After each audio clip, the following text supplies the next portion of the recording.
მოგესალმებით მეგობრებო, დღეს არის 280 დღე რაც რუსთაველია გადაკეტილი, 3 სექტემბერია, ეხლა მე მოვედი ცოტი მოგვიანებით აქ. უკვე გადაკეტილი დამხდა რუსთაველი, იმიტომ რომ პალიტრაზე კავტონ იმასთან ქონდა ინტერვიუ, ვისაც გაინტერესებს შეგიძლიათ გადავხვიოთ წყლის ნახევარზე იყო უყურეთ. რა უნდა გითხრათ ახლა, გამოაცხადეს რომ უნდა გაასუფთავონ ეს ქუჩა.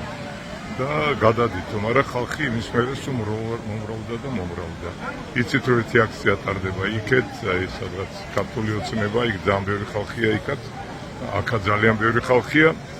რა არიცით, აი საერთოდ არ მიდის ოცნება, ყველგან აწყდება ეს დიდი უსიამოვნება, იმიტომ რომ 13 წელი ძალიან სულ საქმეებს აკეთებდნენ.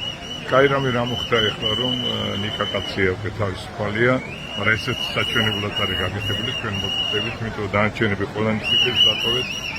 ერთ სიტყვით ბატონებო, 4-ში ოქტომბერს ვიცოდეთ, ყველანი გამოდივართ გარეთ და აუცილებლად ვიმარჯვებთ და 5-ში გამოვიყოთ ჩვენს სინდისის პატიმრებს და პოლიტპატიმრებს. და 5-ში გაიმარჯვებს ახალი მესამე რესპუბლიკა საქართველოს. ისე რომ დროშების მშვიდობიანი რევოლუცია წინ გვაქვს. უკვე დაიწყო უბრალოდ. ისე რომ ვიყოთ ერთად და გავუცხადოთ ქართულ დროშას. აი ჩემს უკან არის ქართული დროშა. არავის არ მოიცეთ იმ საშუალებას შეურაცხყოფა მიაყენა მას. აბა ბოლომდე.